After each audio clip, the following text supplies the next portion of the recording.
प्रिय भक्तजनों, आइए सुनते हैं सोमवार व्रत की विधि एवं कथा।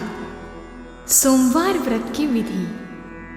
सोमवार का व्रत साधारणतया दिन के तीसरे प्रहर तक होता है। व्रत में फलाहार या पारण का कोई खास नियम नहीं है, किंतु यह आवश्यक है कि दिन रात में केवल एक समय भोजन करें। सोमवार के व्रत में शिव जी पार्वती जी का पूजन करना चाहिए।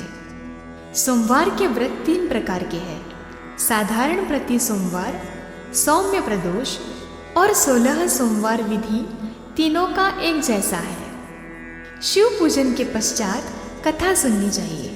प्रदोष व्रत 16 सोमवार कथा तीनों की अलग अलग है, जो आगे लिखी गई है। सोमवार व्रत कथा। एक बहुत धनवान साहूकार था, जिसके घर धन आदि किसी प्रकार की कमी नहीं थी, परंतु उसको एक दुख था कि उसका कोई पुत्र नहीं था। वह इसी चिंता में रात दिन रहता था। वह पुत्र की कामना के लिए प्रति सोमवार को शिव जी का व्रत और पूजन किया करता था, तथा सायंकाल को शिव मंदिर में जाकर शिव जी के श्री विग्रह के सामने दीपक जलाया करता था। उसके इस भक्तिभाव को देखकर एक समय श्री पार्वती जी ने शिवजी महाराज से कहा कि हे प्रभु, यह साहूकार आपका अनन्य भक्त है और सदैव आपका व्रत और पूजन बड़ी श्रद्धा से करता है। इसकी मनोकामना पूर्ण करनी चाहिए।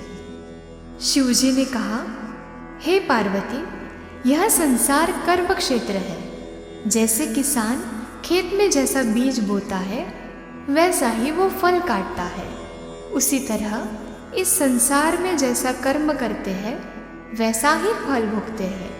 पार्वती जी ने अत्यंत आग्रह से कहा, महाराज, जब आपका अनन्य भक्त है और उसको अगर किसी प्रकार का दुख है, तो उसको अवश्य ही वह दुख दूर करना चाहिए, क्योंकि आप सदैव अपने भक्तों पर दयालु होते हैं और उनके दुखों को दूर करते हैं। यदि आप ऐसा नहीं करेंगे तो मनुष्य आपकी सेवा तथा व्रत क्यों करेंगे? पार्वती जी का ऐसा आग्रह देख शिवजी महाराज कहने लगे, हे पार्वती, इसके कोई पुत्र नहीं है। इसी चिंता में यह अति दुखी रहता है। इसके भाग्य में पुत्र न होने पर भी मैं इसको पुत्र की प्राप्ति का वर देता हूँ, परंतु यह पुत्र केवल 12 वर्ष तक जीवित रहेगा। इसके पश्चात वह मृत्यु को प्राप्त हो जाएगा। इससे अधिक मैं और कुछ इसके लिए नहीं कर सकता। यह सब बातें साहूकार सुन रहा था। इससे उसको न कुछ प्रसन्नता हुई और न ही कुछ दुख हुआ। वह पहले जैसा ही शिवजी महाराज का व्रत और पूजन करता रहा। कुछ काल व्यतीत हो जाने पर साहूकार की स्त्री गर्भवती हुई और 10वें महीने उसके गर्भ से अति सुंदर पुत्र की प्राप्ति हुई।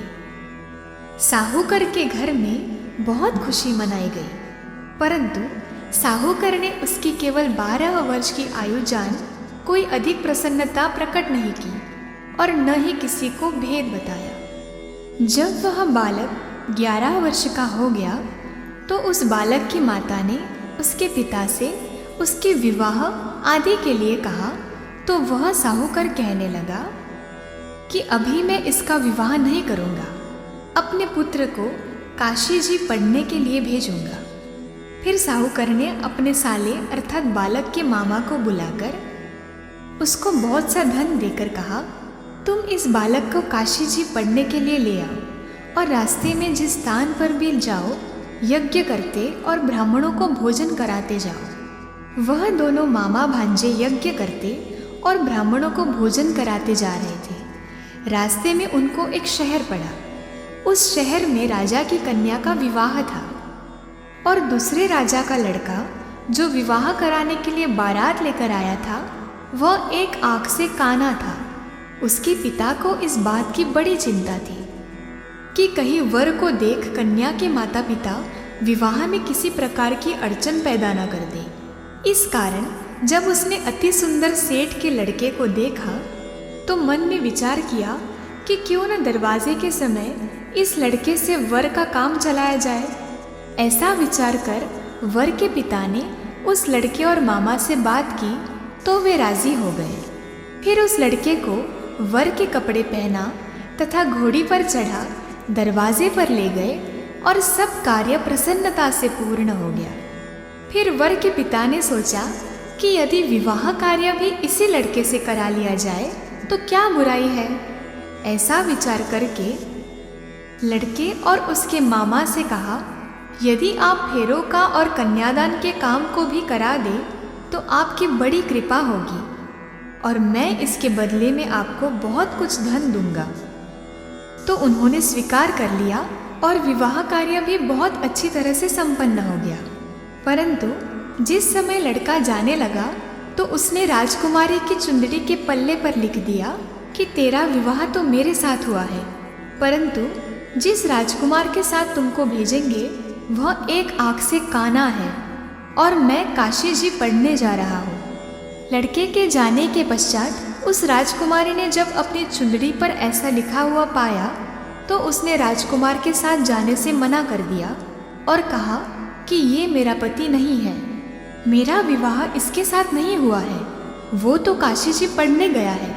राजकुमारी के माता पिता ने अपनी कन्या को विदा नहीं किया और बारात वापस चली गई। उधर सेठ का लड़का और उसके मामा काशी जी पहुंच गए। वहां जाकर उन्होंने यज्ञ करना और लड़के ने पढ़ना शुरू कर दिया। जब लड़की की आयु 12 साल की हो गई, उस दिन उन्होंने यज्ञ रचा रखा था कि लड़के ने अपने मामा से कहा, मामा जी आज मेरी तबीयत कुछ ठीक नहीं है। मामा ने कहा, अंदर जाकर सो जाओ। लड़का अंदर जाकर सो गया और थोड़ी देर में उसके प्राण निकल गए। जब उसके मामा ने आकर देखा तो वह मुर्दा पड़ा है तो उसको बड़ा दुख हुआ और उसने सोचा कि अगर मैं अभी रोना पीटना मचा दूंगा तो यज्ञ का कार्य अधूरा रह जाएगा। अतः उसने जल्दी ये यज्ञ का कार्य समाप्त कर ब्राह्मणों के जाने के बाद रोना पीटना आरंभ कर दिया। संयोगवश उसी समय शिव पार्वती उधर से जा रहे थे। जब उन्होंने जोर जोर से रोने की आवाज़ सुनी तो पार्वती जी कहने लगी, महाराज कोई दुखिया रो रहा है, इसके कष्ट को दूर कीजिए। जब शिव पार्वती ने पास जाकर देखा तो वहाँ एक लड़का मुर्दा पड़ा था। पार्वती जी कहने लगी, महाराज यह तो उसी सेठ का लड़का है जो आपके वरदान से हुआ था। शिव जी कहने लगे, हे पार्वती, उसकी आयु इतनी थी सो यह भोग चुका।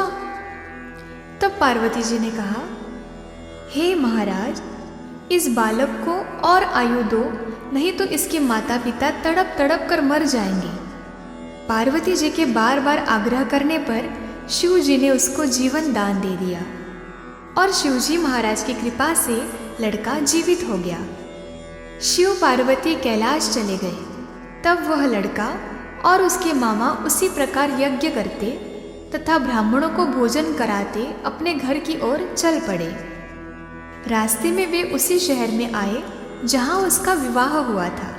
वहाँ पर आकर उन्होंने यज्ञ आरंभ कर दिया तो उस लड़के के ससुर ने उसको पहचान लिया और अपने महल में ले जाकर उसकी बड़ी खातिर के साथ ही बहुत दास दासियों सहित आदरपूर्वक लड़की और जमाई को विदा किया। जब वे अपने शहर के निकट आए तो मामा ने कहा, मैं पहले तुम्हारे घर जाकर खबर कराता हूँ। जब उस लड़के का मामा घर पहुंचा तो उस लड़के के माता पिता घर की छत पर बैठे थे और यह प्रण कर रखा था कि यदि हमारा पुत्र सकुशल लौट आया तो हम राजी खुशी नीचे आ जाएंगे, नहीं तो छत से गिरकर अपने प्राण खो देंगे। इतने में उस लड़के के मामा ने आकर यह समाचार दिया कि आपका पुत्र आ गया है। तो उनको विश्वास नहीं आया। तब उसके मामा ने शपथ पूर्वक कहा कि आपका पुत्र अपनी स्त्री के साथ बहुत सारा धन लेकर आया है। तो सेठ ने आनंद के साथ उसका स्वागत किया और बड़ी प्रसन्नता के साथ रहने लगे। इसी प्रकार से जो कोई भी सोमवार के व्रत को धारण करता है अथवा इस कथा को पढ़ता और सुनता है उसकी समस्त मनोकामनाएं पूर्ण होती हैं।